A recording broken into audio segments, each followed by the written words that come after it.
सोचिए जो देश जिसका कोई लेना देना नहीं है उनकी अर्थव्यवस्था भी लगातार खराब हो रही है ऊर्जा संकट की वजह से। बहुत शुक्रिया आप दोनों का इंडिया न्यूज के साथ जुड़ने के लिए।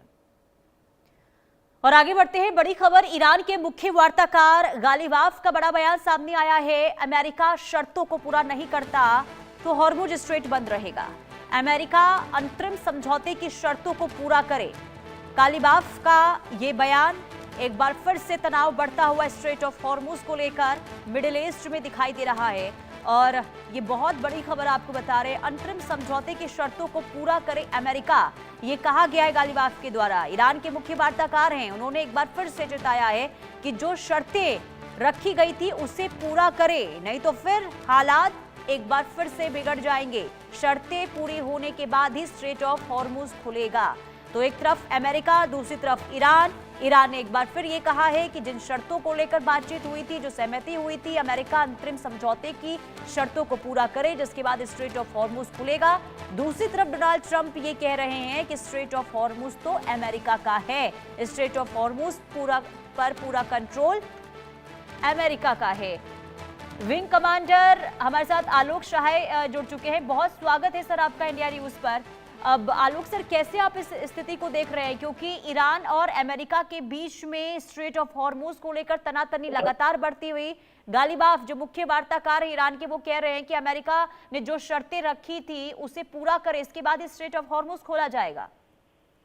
जी नमस्कार। देखिए, ईरान ने अपनी जिद पकड़ ली है कि वो सारी शर्तें पहले अमेरिका माने, उसके बाद ही वो स्ट्रेट ऑफ हॉर्मुज खोलेगा। जबकि दूसरे तरफ अमेरिका की ये जिद है कि ईरान स्ट्रेट ऑफ हॉर्मुज को खोले तो वो सारी शर्तें मानने को तैयार हैं। दोनों अपनी अपनी बातों पर तो अड़े हैं, लेकिन पहले कौन खोलेगा, पहले कौन बात मानेगा, इसी पर बात अड़ी हुई है।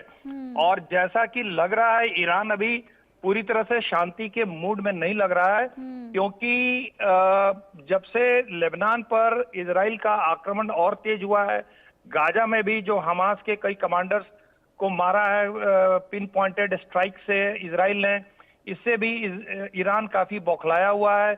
दूसरी तरफ ईरान में अंदर से काफी ज्यादा इस बात की आवाजें उठ रही हैं कि अमेरिका से बदला लिया जाए, जो अमेरिका ने किया है, जिस तरह से खोमैनी को उन्होंने मारा था।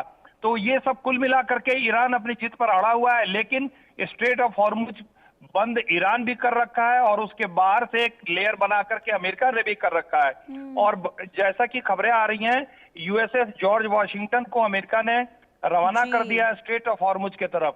इसका मतलब यह है कि अभी आगामी भविष्य में अमेरिका अपनी घेराबंदी हटाने वाला नहीं है, और ईरान की घेराबंदी हटेगी नहीं तो ये गतिरोध काफी लंबे समय तक चलेगा और तेल की कीमतें बढ़ेंगी और विश्व जो है तेल संकट में फिर से जल्दी आ सकता है। जी हाँ। लेकिन सर, जब दोनों ही देश अपनी अपनी मांगों पर, अपनी अपनी शर्तों पर अड़िग हैं, तो क्या कोई समाधान निकल पाएगा या फिर लंबा खिंच सकता है ये तनाव? देखिए, मुझे तो लगता है कि दोनों बातें दोनों तरफ से मान ली गई हैं। अमेरिका भी इस बात के लिए तैयार है कि स्ट्रेट ऑफ हॉर्मुज अगर वो खोल दे तो जितनी जब्त संपत्तियां हैं ईरान की वो रिलीज कर देगा, इकोनॉमिक सैंक्शन हटा लेगा। इवन की रिकंस्ट्रक्शन के लिए भी $300 बिलियन की बात हुई थी, वो भी अमेरिका देने को तैयार है। तो आक्रमण तो रोक ही देगा। तो लेकिन बात यहां फंसी हुई है कि पहले कौन पहल लेगा। ईरान ये चाहता है कि अमेरिका सब कुछ दे दे तब मैं स्ट्रेट ऑफ हॉर्मुज खोलूंगा। ये डेफिसिट ऑफ ट्रस्ट है। डेफिसिट ऑफ ट्रस्ट के कारण पहले अमेरिका बोल रहा है, अब अमेरिका बोल रहा है कि ईरान पहले ही स्ट्रेट ऑफ हॉर्मुज खोले तो मैं ये सब बातें उसकी मान लूंगा। तो ऐसे में किसी तीसरे देश की पहल जो है अहम भूमिका निभा सकती है कि भाई दोनों अगर सारी शर्तों पे मान गए हैं तो दोनों की तरफ से अपनी अपनी कार्रवाई एक साथ क्यों नहीं एक चरणबद्ध तरीके से शुरू की जाए। जी हाँ। ठीक है सर, बहुत शुक्रिया इंडिया न्यूज के साथ जुड़ने के लिए और महत्वपूर्ण जानकारी देने के लिए।